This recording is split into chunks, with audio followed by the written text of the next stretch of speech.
여러분, 오늘 본문에 보면 아브라함이라는 사람이 나오죠. 아브라함. 너무 잘 알죠? 믿음의 조상이고요. 하나님의 복을 받은 인생이고요. 이스라엘 백성의 시작이고요. 하나님의 은혜를 많이 받은 인생의 대표적인 사람입니다. 그런 인생의 대표입니다. 자, 그러면 우리가 오늘 본문을 통해서 무엇을 살펴보기를 원하냐면요. 도대체 아브라함은요, 어떤 삶을 살았길래, 아브라함의 삶에는 어떤 특징이 나타나길래, 바꾸어 말하면 하나님께 가장 그렇게 큰 복을 받은, 은혜 받은 그 인생, 아브라함의 인생에는 어떤 삶의 특징이 있을까? 그래서 믿음의 싸움을, 믿음의 삶을 살아가는 오늘날 여러분과 제가 이 땅의 삶을 살아갈 때 우리가 본받을 것은 무엇이 있을까? 그런 것들이 있다면 그 핵심은 무엇인가? 이런 궁금증들을 우리가 한번 가지고 오늘 본문의 말씀을 살펴볼까 합니다. 그리고 함께 은혜 받기를 간절히 소망합니다. 여러분, 우리가 첫 번째로 아브라함, 이 믿음의 조상, 은혜 받은 인생의 대표적인 이 인생, 하나님께서 많은 복을 준 인생, 이 아브라함은 어떤 삶의 특징을 보여주고 있는가? 은혜 받은 인생의 삶은 어떤 인생일까? 여러분, 우리가 이제 본문을 살펴보면요. 여호와께서 아브라함에게 이르시되 너는 너의 고향과 친척과 아버지의 집을 떠나 내가 너에게 보여줄 땅으로 가라. 내가 너로 큰 민족을 이루고 내게 복을 주어 내 이름을 창대하게 하리니 너는 복이 될지라. 너를 축복하는 자에게는 내가 복을 내리고 너를 저주하는 자에게는 내가 저주하리니 땅의 모든 족속이 너로 말미암아 복을 얻을 것이라 하신지라.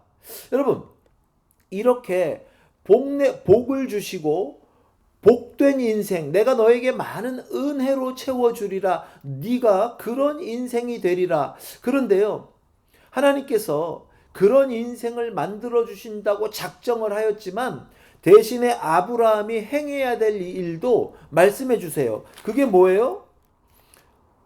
너의 고향과 친척과 아버지의 집을 떠나서 내가 너에게 보여줄 땅으로 가야 된다라는 거예요. 그런데요, 이 말씀을 들은 아브라함이요, 어떻게 행했냐면 4절, 이에 아브라함이 여호와의 말씀을 따라갔고 롯도 그와 함께 갔으며 아브라함이 하란을 떠날 때 75세였더라. 그러니까 이 4절의 말씀을 우리가 볼 때 그 모든 여호와 하나님의 나타나셔서 말씀하신 그 명령들을 하나도 반박하지 않고 그대로 그 말씀을 따라서 순종했다라는 것을 우리가 보게 됩니다. 지금부터요, 이 말씀을 좀 더 구체적으로 아브라함의 순종을 우리가 좀 더 구체적으로 살펴볼 건데요. 이게 쉬운 건 아니에요. 자, 첫 번째로 11장 27절부터 보면요, 어떤 말씀들이 나오냐면 아브라함 가정의 가정사가 나옵니다. 이 아브라함의 이 아버지의 이름은요, 데라라는 사람이었어요. 11장 27절부터요. 데라의 족보는 이러하니라. 데라는 아브람과 나홀과 하란을 낳고 하란은 롯을 낳았으며 하란은 그 아비 데라보다 먼저 고향 갈대아인의 우르에서 죽었더라. 여러분, 아브라함의 가족사가 나오죠. 데라, 아브라함의 아버지가 데라입니다. 데라. 그런데 데라가요, 아들을 삼형제를 낳아요. 아브라함, 나홀, 하란. 그런데 이 하란이라는 아들이요, 이 자식들을 낳고 먼저 죽습니다. 그 갈대아인의 우르라는 지역, 아버지가 살던 지역, 그 데라가 살던 지역에서 먼저 죽습니다. 그리고 나서 29절부터 아브라함과 나홀이 장가를 갑니다. 그리고 아브라함과 나홀도 장가를 가죠. 그리고 아브라함은 아내의 이름은 사레며 나홀의 아내의 이름은 밀가니 하란의 딸이요 하란은 밀가의 아버지며 또 이스가의 아버지더라. 그러니까 아브라함은 사레라는 여자와 결혼을 하는데 나홀이라는 데라의 아들은 하란이 남긴 자녀 중에 한 사람 밀가라는 하란의 딸과 결혼을 합니다. 이제 고대 사회니까요. 그때는 이런 일들이 이제 이렇게 빈번하게 있었습니다. 그리고 나서 30절에 아브라함의 아내 사레는 임신하지 못하므로 자식이 없었더라. 그러면서 31절에 데라가 그 아들 아브라함과 하란의 아들인 그의 손자 롯과 그의 며느리 아브라함의 아내 사레를 데리고 갈대아인의 우르를 떠나 가나안 땅으로 가고자 하더니 하란에 이르러 거기 거류하였으며 데라는 나이가 205세가 되어 하란에서 죽었더라. 그러니까요, 여러분과 제가 잘 알고 있는 하나님이 아브라함에게 나타나서 믿음의 조상으로 삼으시고 은혜를 주시고 복을 주시고 복의 근원으로 삼으시고 한 민족의 원천으로 삼으시고 이제 떠나라, 아버지의 집 그 고향 땅을 떠나서 가나안 땅으로 가라. 그래서 아브라함은 순종했다. 이렇게 우리가 잘 알고 있는 창세기 12장의 내용 이전에 11장에 이런 아브라함 가정에 가정사가 있었다는 것이죠.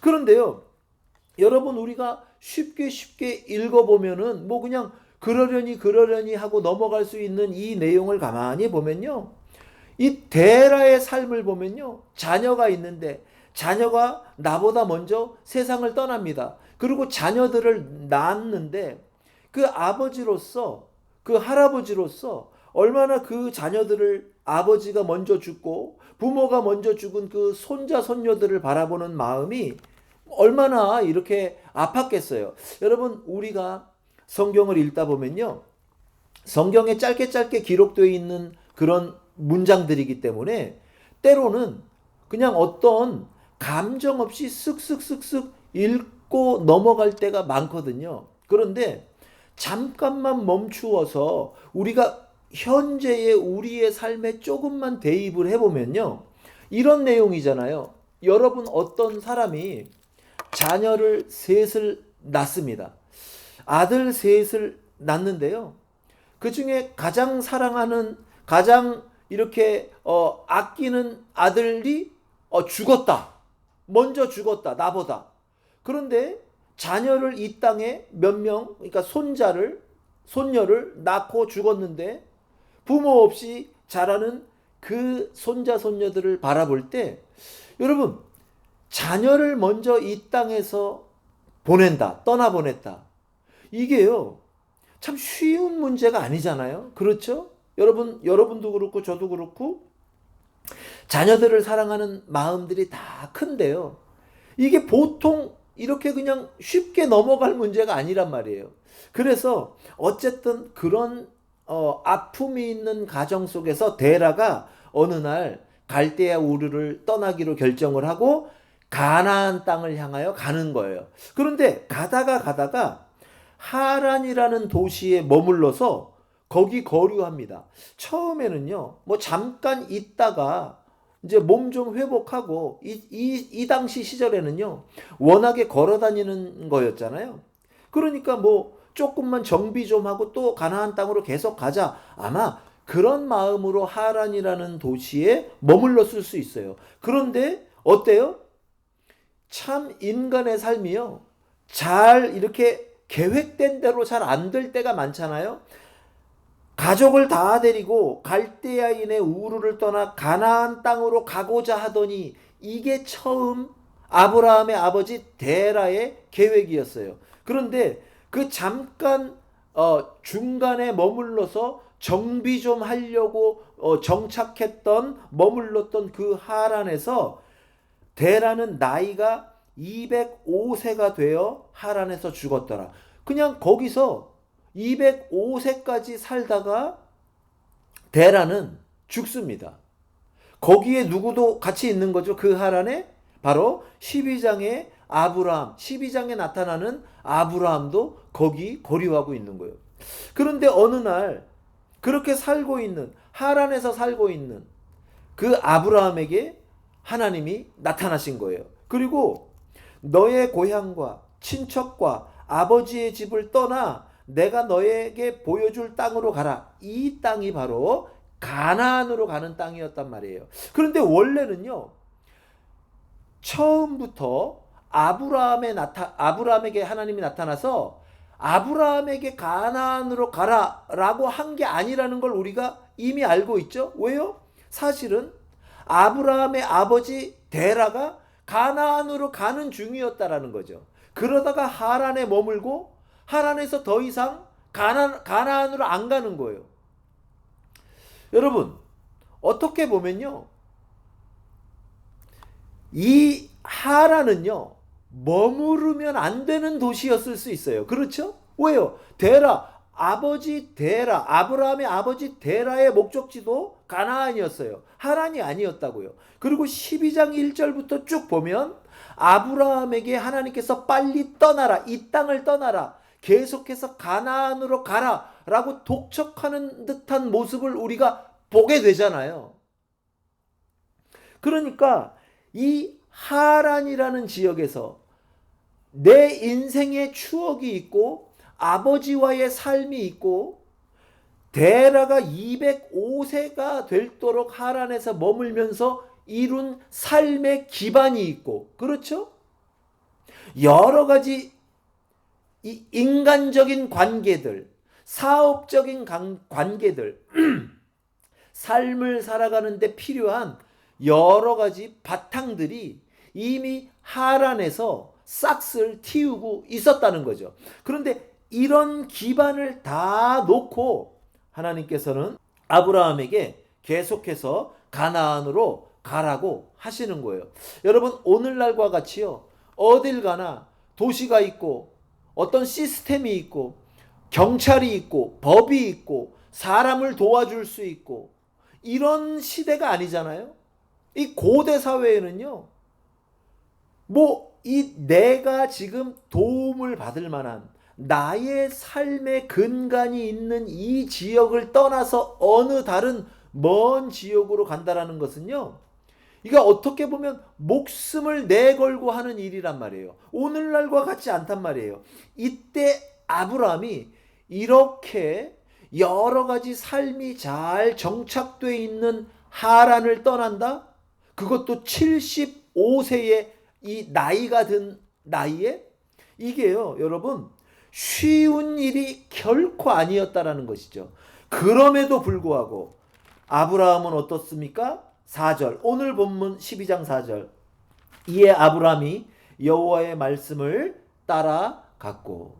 그래서요, 우리가 가장 먼저 생각해 봐야 될 게요, 은혜 있는 사람의, 은혜가 임한, 하나님이 은혜 주시는 사람의 삶을 가만히 보면요, 하나님의 말씀에 순종하는 적극적인 순종의 모습, 하나님의 말씀을 따라서 나는 인생을 살아간다라는 그 순종의 다짐이 굉장히 두드러지게 나타난다는 것이죠.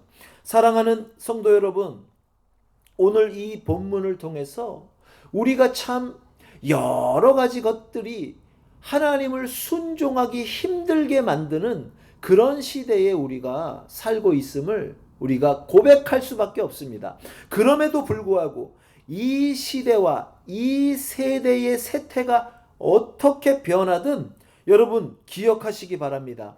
하나님께 은혜 받는 인생, 하나님의 은혜를 이미 받은 인생은 반드시 하나님의 말씀에 순종하면서 살아가게 된다라는 것이죠.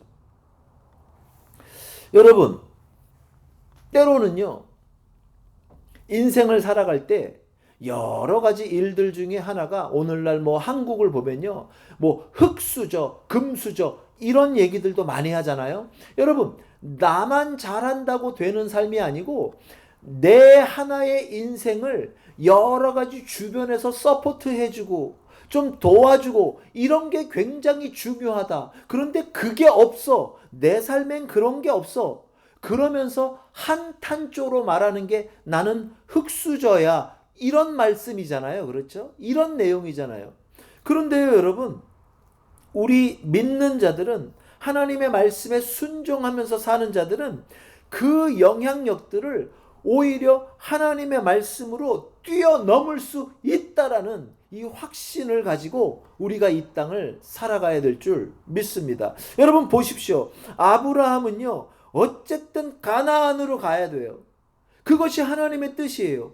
그런데 아버지 때 데라가 이제 가나안으로 이렇게 갑니다. 가족을 이끌고. 그런데 아버지가 하란에 머물러요. 아버지가 하란에 머무르니까 그 아버지의 영향력 아래 있었던 아브라함도 하란에 머무를 수밖에 없는 거예요. 여러분, 때로는요, 우리 부모 세대의 삶이 여러분과 저에게 영향을 줄 수 있어요. 우리 조부모 시대에 어떤 여러 가지 했던 일과 이런 삶이 자식 세대에 이 자식 세대의 또 다른 자식 세대에 영향을 줄 수 있는 그런 인생, 그럴 수밖에 없는 인생을 여러분과 제가 살아가고 있다라는 것이죠. 아브라함도요, 가만히 보니까 오늘 본문을 보고 전후 좌우를 보니까 거기서 크게 벗어나지 않는 평범한 인생이었음을 우리가 알 수 있어요. 그럼에도 불구하고 하나님은요, 또 찾아오셔서 가나안으로 인도하려는, 아브라함을 가나안으로 인도하고 그에게 복주고 그를 복의 근원으로 삼겠다라고 하는 하나님의 은혜의 약속을 결코 멈추지 않고 아브라함에게 나타나시는 것을 보게 됩니다.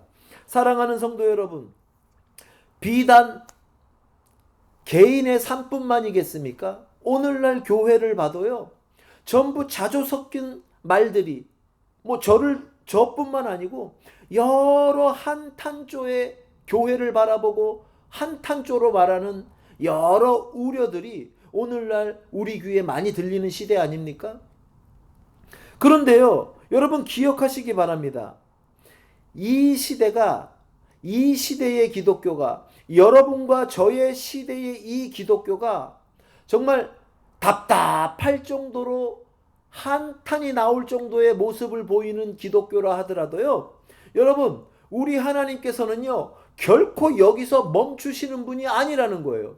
우리 다음 세대들에게 하나님은 또 나타나시고 또 역사하시고 우리 여러분과 저의 자식 세대들에게 더 큰 은혜와 더 큰 복을 주셔서 그들을 아브라함처럼 그들에게 믿음의 여정을 계속해서 가게 하는 그런 힘을 우리 자녀들에게 부어줄 줄 믿습니다. 그래서요, 우리 시대의 기독교가, 우리 시대의 교회가, 우리 시대의 믿음이 조금 문제가 있을 순 있어도 하나님께서는, 저는 확신합니다, 하나님께서는 여기서 결코 멈추시지 않으시고 반드시 우리 다음 세대들에게 더 큰 복을 주시고, 멈춰져 있을 것만 같던, 멈춰 있었던, 데라가 시작했지만 데라가 마무리 짓지 못했던 그 믿음의 여정을, 그 믿음의 그 길을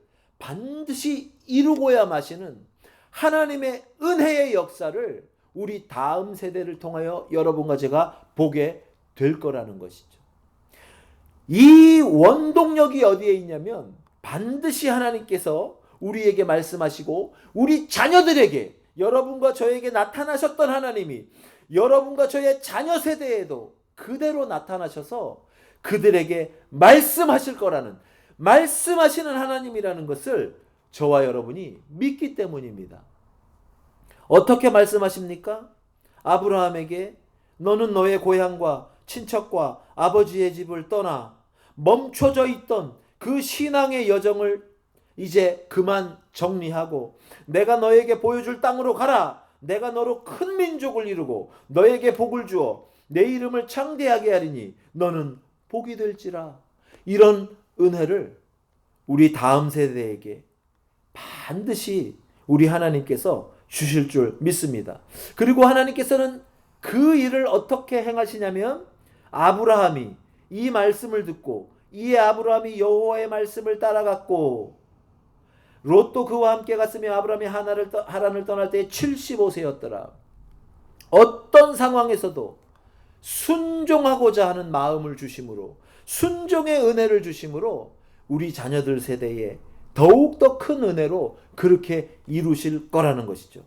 사랑하는 성도 여러분, 하나님의 말씀에 순종하면서 사는 것, 하나님의 말씀을 따라 사는 인생, 이것이 바로 아브라함 인생에 두드러지게 나타났던 은혜 받은 자의 인생의 모습의 특징이었다는 것이죠. 자, 두 번째는요. 보십시오.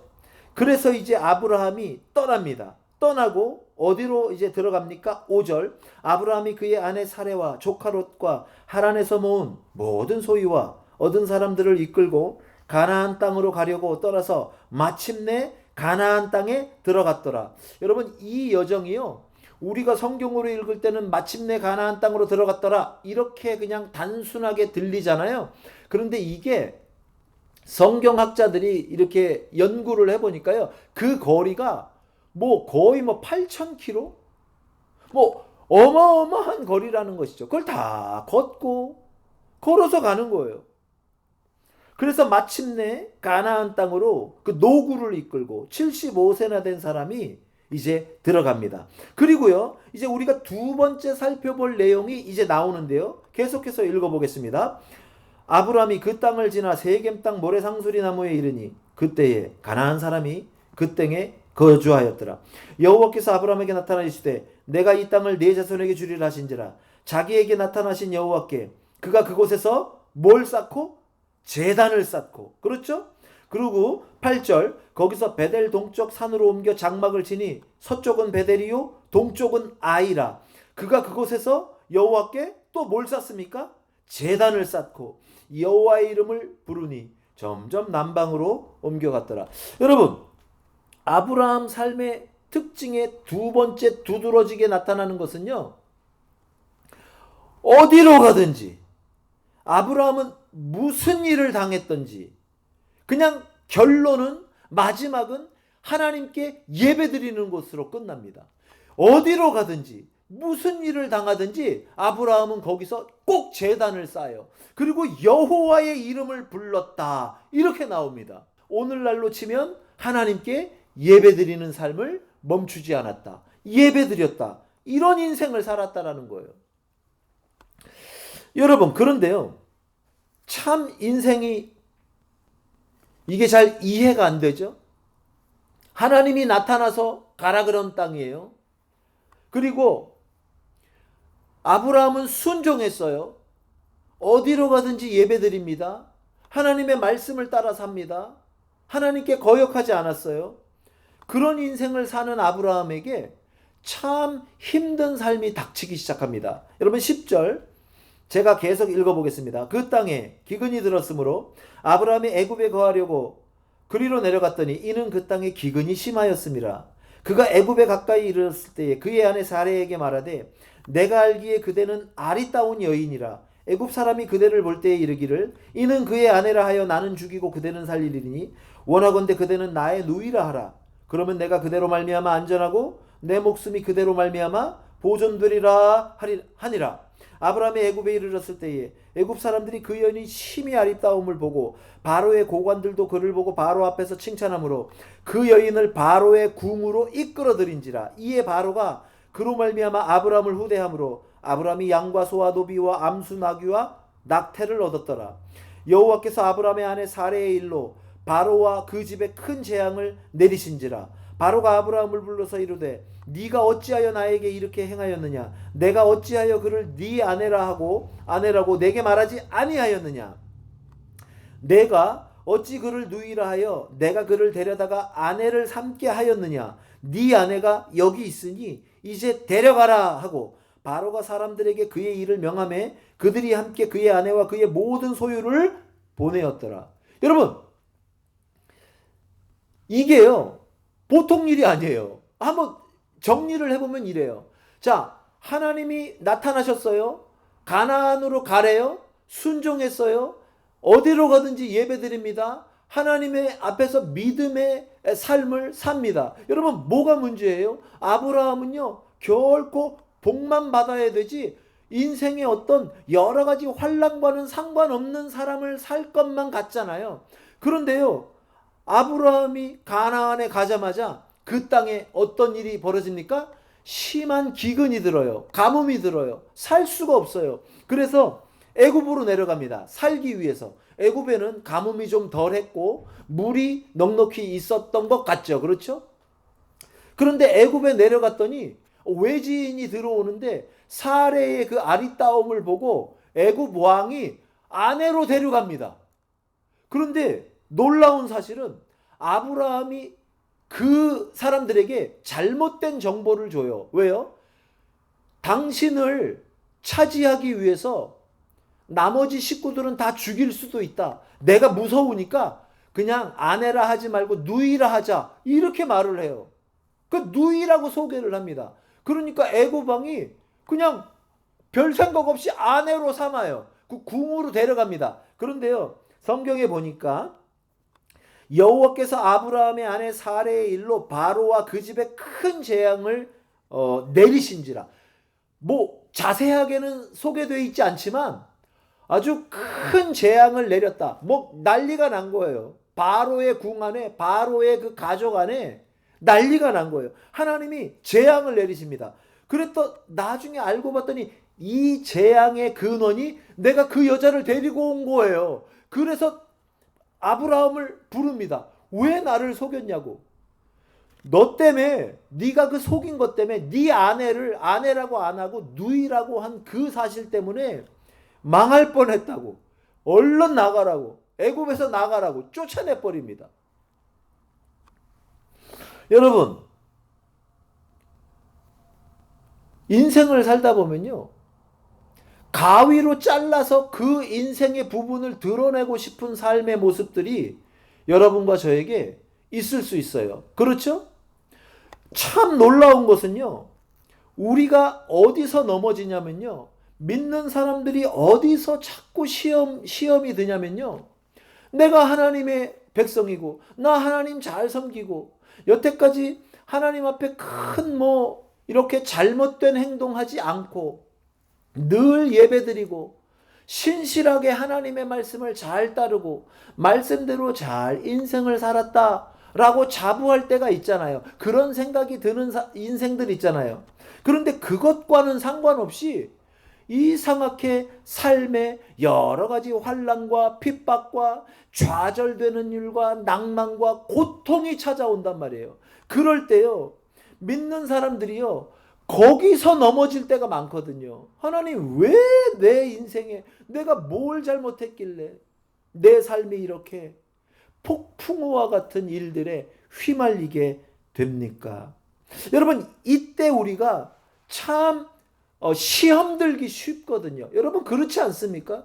그런데 아브라함의 인생도 보면요, 요 12장 10절부터 이 20절까지의 얘기가 뜬금없이 끼어 있어요. 요거 빼버리면 얼마나 멋있어요.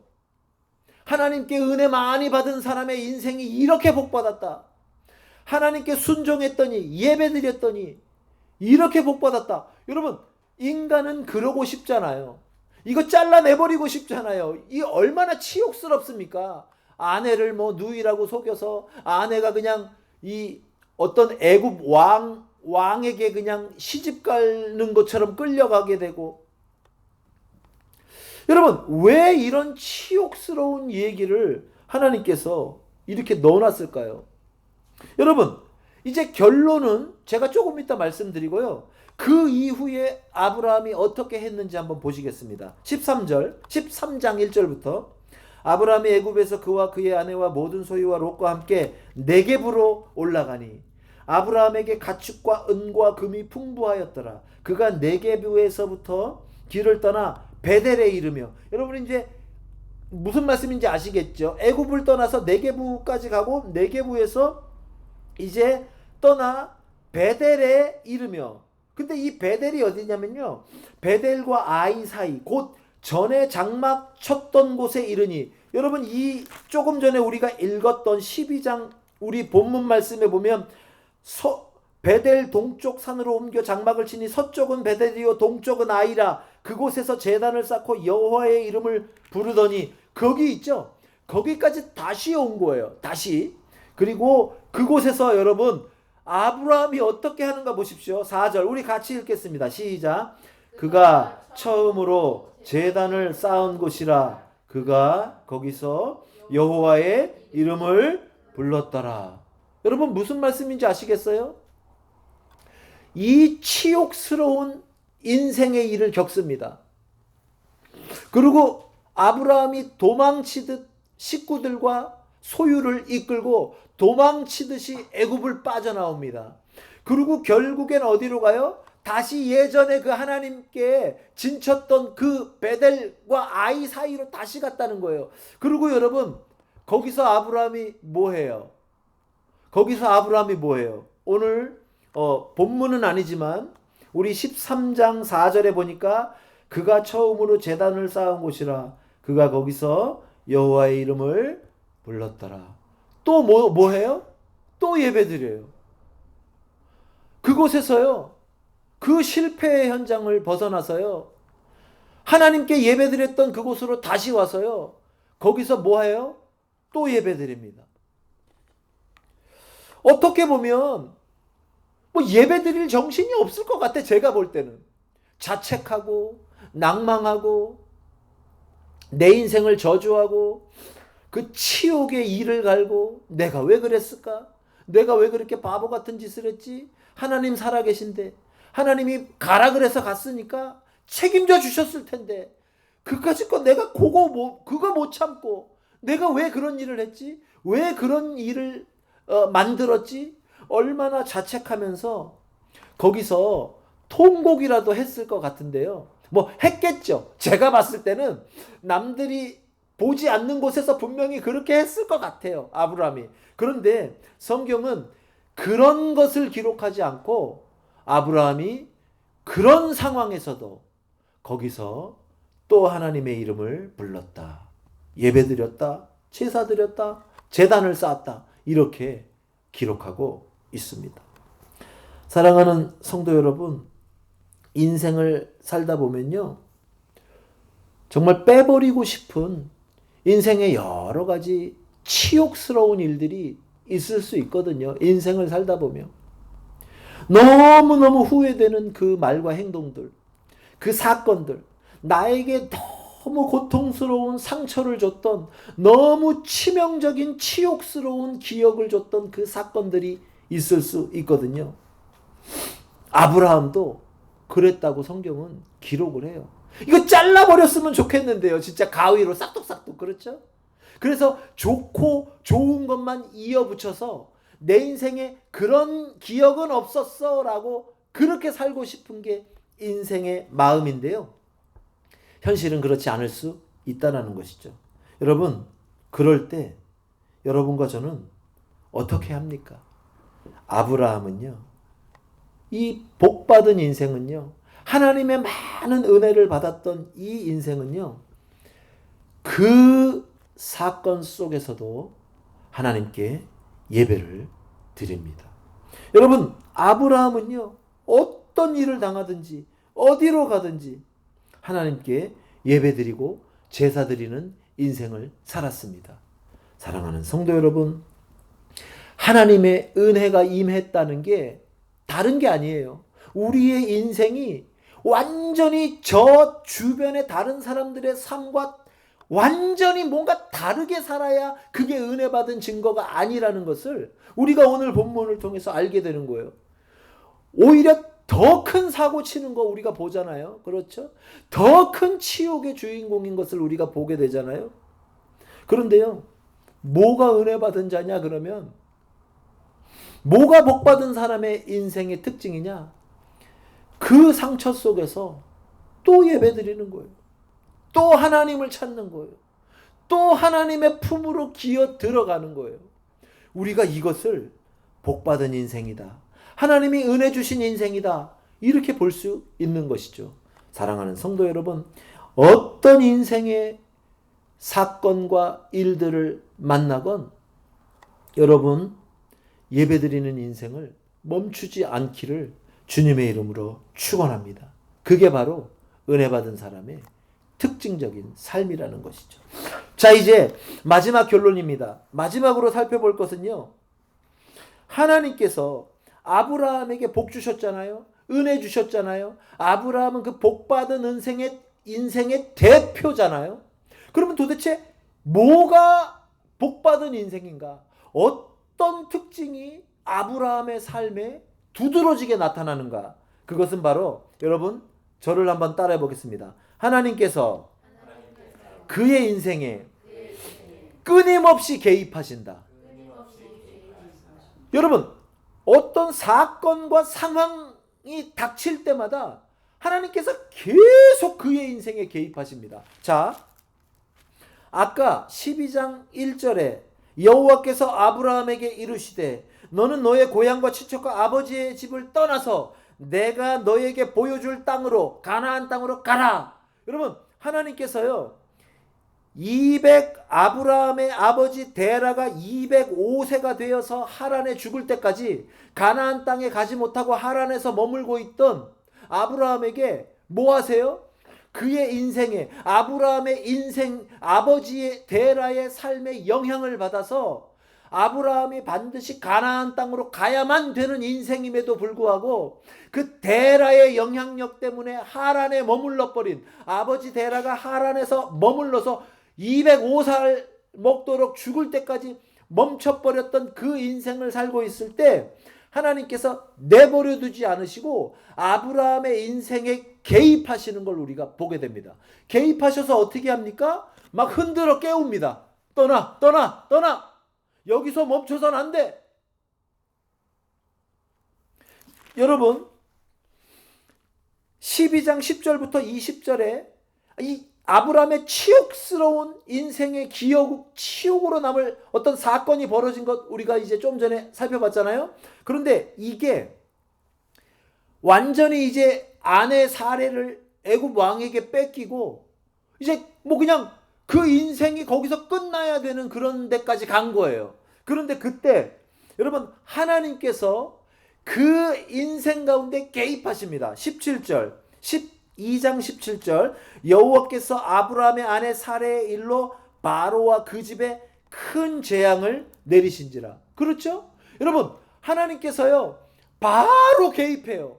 그래서 사고는 아브라함이 시작하고 아브라함이 큰 치욕적인 사건 사고를 쳤지만 그 사건 사고를 하나님께서 개입하심으로 하나님께서 그 문제를 해결해 버립니다. 애굽 왕과 어떤 문제가 생겼을 때 당시의 아브라함의 능력과 힘으로는 결코 한 나라 애굽 왕의 그 어떤 능력과 그 힘을 이겨낼 수 없잖아요. 이게 너무 당연한 거 아닙니까? 그때 하나님이 개입하셔서 하나님이 대신 해결해 주십니다. 그리고요, 제가 이제 시간 관계상 읽어보진 않았는데 13장 6절부터요 5절부터 보면 아브라함의 조카 그 사랑하는 롯과 이 물질이 많아짐으로 이 충돌이 일어납니다. 집안 싸움이 일어납니다. 그랬더니요 아브라함이 어때요? 그냥 네가 먼저 정해라. 우리가 같이 못 살겠다. 네가 동쪽으로 가면 내가 서쪽으로 가겠다. 이런 식으로 여러분 그 사건 잘 아시잖아요. 그래서 조카 롯과 아브라함이 드디어 이게 헤어집니다. 그래서 롯은 어디로 가요? 그 유명한 소돔 땅으로 가버립니다. 그리고 나서요 13장 14절에 롯이 아브라함을 떠난 후에 여러분 그 아들 같았던 자식 같았던 롯이 막 물질 때문에 재산 문제 때문에 삼촌을 막 들이받습니다. 한마디로 이런 마음 아픈 일을 겪고 사랑하는 아들과 같은 조카 롯을 떠나보내고 얼마나 마음이 아프고 착잡하고 공허하고 그랬을 법한 그런 상황에 롯이 아브라함을 떠난 후에 여호와께서 아브라함에게 이르시되 너는 눈을 들어 너 있는 곳에서 북쪽과 남쪽 그리고 동쪽과 서쪽을 바라보라. 보이는 땅을 내가 너와 너의 자손에게 주리니 영원히 이르리라. 이러면서 하나님이 그 울적해 있고 그 심란해 있고 그 고통 가운데 있는, 여러분 뭐 다른 문제도 아니고 재산 문제 때문에 뭐 식구들끼리 싸웠다고 생각해 봐요. 얼마나 기가 막히겠어요.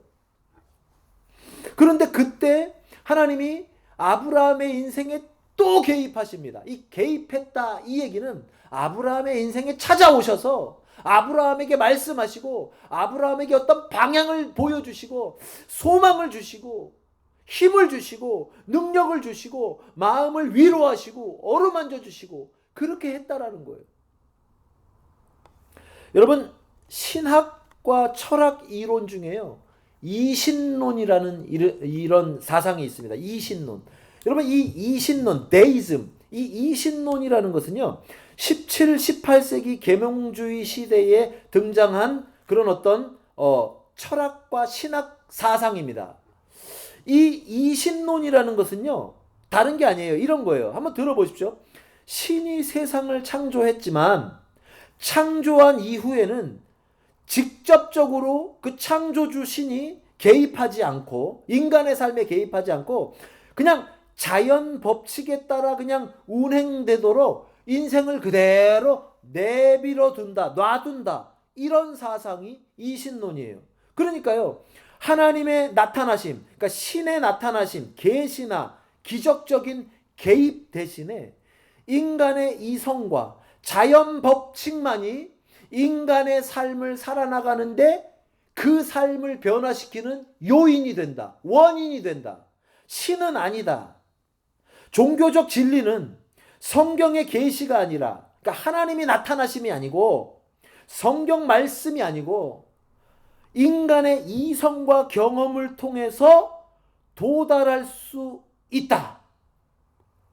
여러분 이해가 되시죠? 이게 이신론이에요. 그런데 오늘날 이러한 사상이 많은 사람들에게, 비록 하나님을 믿는 사람이라고 할지라도 그런 사람들에게까지 이 이신론적인 이 삶을 바라보는 데에 이 이신론적으로 사람들이 접근할 때가 많다라는 거예요. 여러분, 오늘 우리가 본문 말씀을 살펴보니까 맞습니까? 틀립니까? 틀리단 말이에요. 여러분, 하나님은요, 이 땅을 창조하셨어요. 그런데 창조하고, 야, 자연 법칙과 너희들 머리, 이성이 있잖아. 이성적으로 판단하고 자연 법칙을 연구해서 삶이 이런 논리로 돌아가는구나. 그러면 내가 이렇게 살면 성공하겠지. 그렇게 살도록 내버려 두시지 않습니다. 창조주 하나님은요, 이 땅을 만들고 인간을 만들고 여러분과 저를 창조하셨잖아요.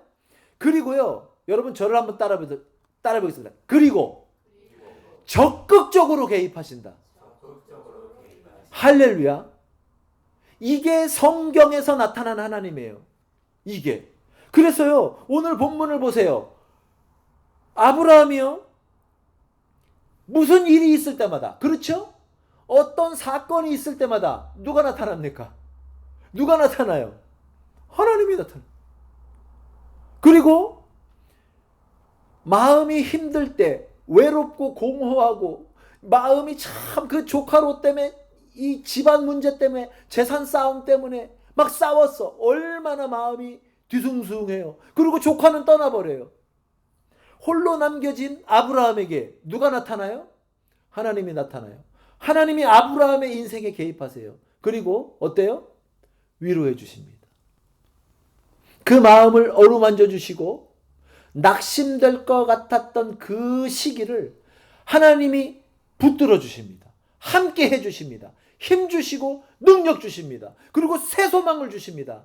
너무 실망하지 마라. 눈을 들어서 네 앞에 있는 땅을 봐라. 내가 눈에 보이는 이 땅을 너 후손들에게 영원히 줄 것이다. 사랑하는 성도 여러분, 아브라함은 은혜 받은 인생입니다. 특징이 뭐라고요? 그냥 하나님이 개입하시는, 적극적으로 그 인생에 개입하시는 거예요. 여러분, 하나님 내 인생 안 돌아봐도 돼요. 내 스스로 살 수 있어요. 나는 능력이 있고요. 젊고요. 머리가 있고요. 노력하면 되고요. 세상을 잘 알고요. 세상의 논리를 잘 알아요. 혼자 살 수 있어요. 하나님 개입하지 마세요. 나한테 자꾸 예배드리라 그러지 마시고요. 성경 말씀 읽으라고 하지 마시고요. 나에게 자꾸 전도하지 마시고요. 나에게 설교하려고 하지 마세요. 여러분, 이런 자세는요, 이게 이신론적 자세라는 거예요. 근데 예수 믿음에도 불구하고 그런 자세로 사는 사람이 너무 많다네. 천만에. 절대로 그것은 은혜 받은 하나님의 인생이 아니라는 거예요. 은혜 받은 인생은요, 오히려 뭘 구해요? 하나님, 내 인생에 찾아와 주세요. 성령님, 내 삶에 찾아와 주세요. 내 삶에 개입해 주세요. 나에게 말씀해 주세요. 나에게 힘 주세요. 나에게 복 주세요. 나를 이렇게 세워 주세요. 나를 이끌어 주세요. 이렇게 오히려 요구한단 말이에요. 말씀을 다 정리하고 마칠까 합니다. 여러분, 아브라함의 인생을 가만히 보니까요, 하나님의 말씀을 잘 듣고 순종하고 무슨 일이 있든 어디로 가든 예배드리는 삶이었어요. 그런데요, 이렇게 예배를 강조하니까 많은 분들이 또 때로는 강조하는 저도 이제 어떤 마음에 조금 우려가 있어요. 그러면 예배 시간에 와서 이렇게 1시간 예배 드리면 되는가? 기도 시간 정해놓고 기도하면 뭐 그걸로 되는가? 그런데요, 여러분 가만히 보세요. 제가 한번 질문을 해볼게요. 우리가요, 평상시에 하나님 기도 시간을 정해놔요. 그리고 기도 시간을 정해놓고 기도합니다. 하나님께 이런저런 기도를 합니다. 그러면 한번 답을 해보십시오. 그 기도 시간 이외에 우리의 입에서 나오는 말은 하나님 안 들으세요? 여러분 어떻게 생각하세요? 여러분, 어떤 악한 사람이 있다고 치자고요. 하나님을 거부하는 사람이에요. 그런데 이 악한 사람이요, 평상시 입에서 막 어떤 얘기를 해요. 그러면 하나님께서 너는 나를 믿지 않는구나. 너는 기도 안 하는구나. 나는 네 말 안 들어. 네 말은 기도가 아니야. 너는 악한 자니까. 하나님 그렇게 말씀하세요? 아니면 악한 자의 말이라도 다 그 사람의 말을 들으세요? 듣고 계신단 말이에요. 여러분, 기도 시간 이외에 여러분과 저의 모든 말을 하나님 다 듣고 계신단 말이에요. 그렇잖아요? 그래서요, 아브라함이 하나님께 예배드렸다, 제사했다, 제단을 쌓다, 예배드렸다. 그게 아브라함의 은혜의 어떤 특징적인 아브라함 삶의 특징이었다. 이 얘기는요, 어떤 얘기냐면, 여러분과 제가 살아가는 모든 삶의 순간, 여러분과 저의 입에서 나오는 모든 말, 모든 행동, 이 행동이 우리의 삶 자체가 하나님 앞에 드리는 예배라는 거예요. 여러분, 이 사실을 결코 잊으면 안 돼요. 여러분, 우리 입에서 나오는 말, 기도 시간이 아니니까 내 말을 안 들으신다? 아니요. 여러분과 제가 하는 이 모든 말, 이거 자체가 크게 보면 믿는 자의 인생에 말하는 모든 말이 기도라는 거예요. 우리의 삶의 모든 행동이 예배, 하나님 앞에 제단을 쌓는 그런 모습일 수 있다라는 거예요. 사랑하는 성도 여러분, 마음껏 하나님께서 여러분의 삶에 개입하시도록 순간순간의 말 가운데 하나님을 높이시고 하나님을 인정하시고 믿음의 말을 함으로써 우리의 모든 삶이 제단을 쌓는 삶의 모습이 될 수 있도록 그렇게 살아가시기 바랍니다.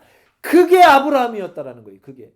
그래서 어디로 가든지 무슨 일을 당하든지 어떤 실망스러운 일을 인생 가운데 겪어도 아브라함은 결코 예배드리는 삶을 포기하지 않을 수 있었던 원인이 바로 거기에 있다라는 거예요.